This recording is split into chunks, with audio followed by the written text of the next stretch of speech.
سورۃ التین بسم اللہ الرحمن الرحیم، یہ صورت بھی نفسیاتی فلسفیاتی اعتبار سے بہت اونچی ہے، اور وہ کیا ہے سمجھ لیجئے۔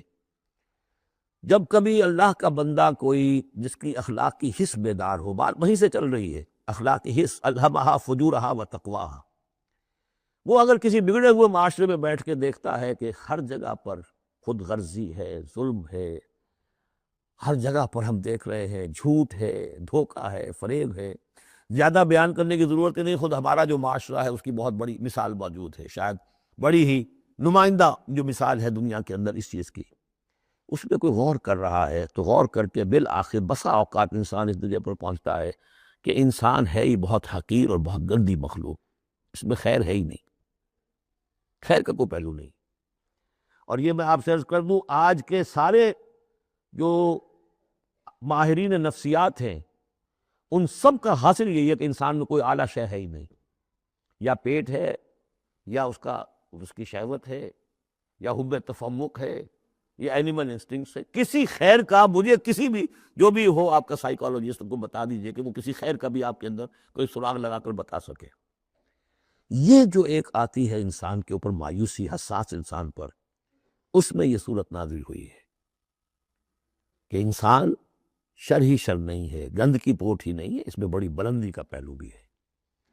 والتین والزیتون، گواہ ہے انجیر اور گواہ ہے زیتون، وطور سینین، اور گواہ ہے وہ پہاڑ طور سینا، وہذا البلد الامین، اور گواہ ہے یہ شہر امین، عمل والا شہر۔ لقد خلقنا الانسان فی احسن تقویم، ہم نے تو انسان کو بہت بلند حساب پر، بہت عمدہ تخلیق پر بنایا تھا۔ اب قسموں کا اس کے ساتھ ربط کیا ہے؟ تین، انجیر، یہ اس علاقے میں کثرت سے ہوتی تھی، اور کہتے ہیں کہ اس پہاڑ کا نام بھی جبل تین تھا، جہاں حضرت نوح علیہ السلام نے دعوت و تبلیغ کی 950 برس تک۔ زیتون اس پہاڑی کا نام ہے، اور وہاں زیتون کے درخت تھے جہاں حضرت مسیح علیہ السلام نے سرمن آف دا ماؤنٹ، مشہور پہاڑی کا آواز، اسی پر آپ کے آزاد تبلیغی مباحث ہوئے ہیں۔ طور سینین تو واضح ہے، حضرت موسیٰ علیہ السلام کو جہاں ہم کلامی حاصل ہوئی۔ ھذا البلد الامین، اور یہ امن والا شہر جس میں محمد الرسول اللہ دعوت و تبلیغ کے فریضہ سر انجام دے رہے ہیں۔ ان شخصیتوں کو، اصل میں ان مقامات سے مراد یہ شخصیتیں ہیں۔ اگر کسی کا خیال یہ ہے کہ انسان میں کوئی خیر ہے نہیں، تو دیکھیں ہمارے بندے نوح کو، یاد کریں ہمارے بندے عیسیٰ کو، یاد کریں وہ بھی تو انسان تھا، موسیٰ جو رب سے ہم کلام ہوا تھا، اور دیکھ لیں اس بندے محمد کو صلی اللہ علیہ وسلم جو اس بلد امین میں نظر آ رہا ہے۔ کیا تمہیں ثبوت نہیں مل جائے گا کہ انسان میں تو بڑی عظمت رکھی تھی ہم؟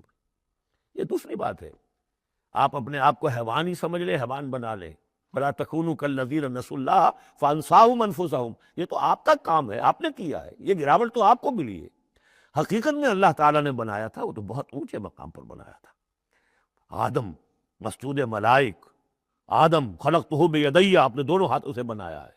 تو انسان سرشت کے اعتبار سے کچھ کمزور ہے، فطرت کے اعتبار سے بہت بلند ہے۔ یہ میں دونوں الفاظ بار بار استعمال کرتا رہا ہوں، اب ان تمام چیزوں کی وضاحت ممکن نہیں ہے۔ اس کا روحانی وجود سب سے اونچا ہے، اس کا حیوانی وجود بہت نیچے ہے۔ اصل میں اس حیوانی وجود میں آ کر یہ نیچے چلا گیا ہے۔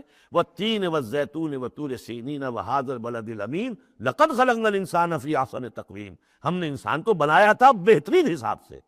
ثم رددناہ اسفل سافلین، اب اسے اس جسد حیوانی میں ڈال کر در حقیقت نیچے پہنچا دیا گیا ہے۔ تو اب کیا کرنا ہوگا؟ اب اوپر اٹھنا ہوگا۔ اوپر اٹھنے کے لیے محنت کرنی پڑتی ہے۔ الا الذین آمنوا وعملوا الصالحات، اب یہ ایمان اور عمل صالح ہے جو تمہیں اس پستی سے نکال کر اوپر لے آئے گا۔ جس مقام پر تم پیدا کیے گئے ہو اس مقام تک پہنچنے کے لیے پہلی محنت کیا ہے؟ آپ کے شعور اور ذہن کی آزمائش ہے کہ اللہ کو پہچانتے ہو یا نہیں، اور دوسری محنت عمل صالح ہے۔ الا الذین آمنوا وعملوا الصالحات فلہم اجر غیر ممنون، تو ان کے لیے تو اجر و ثواب ہوگا جو اس کا سلسلہ کبھی منقطع ہی نہیں ہوگا۔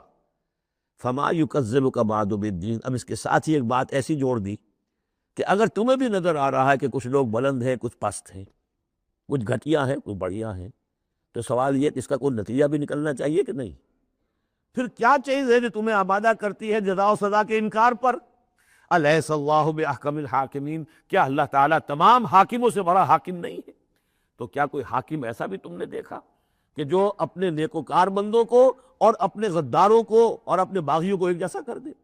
تو اگر انسانوں کے اندر یہ دونوں طرح کے کردار موجود رہے ہیں، جو تمہیں زیادہ نظر آ رہے ہیں وہ تو دوسری طرح کے ہیں، ہم نے بھی تمہیں دکھا دیے نا، موسیٰ بھی اللہ کا بندہ تھا، انسان تھا، عیسیٰ بھی تو ایک انسان تھا، یہ محمد بھی چلتے پھرتے جو ہے ثبوت ہے انسانی عظمت کا، یہ انسان کے اندر عظمت بھی ہے۔ اگرچہ ادھر اگر متوجہ نہیں ہوگے تو واقعی حیوانوں سے بھی بدتر ہو جاؤ گے، اولئک کالانعام بل ہم اضل۔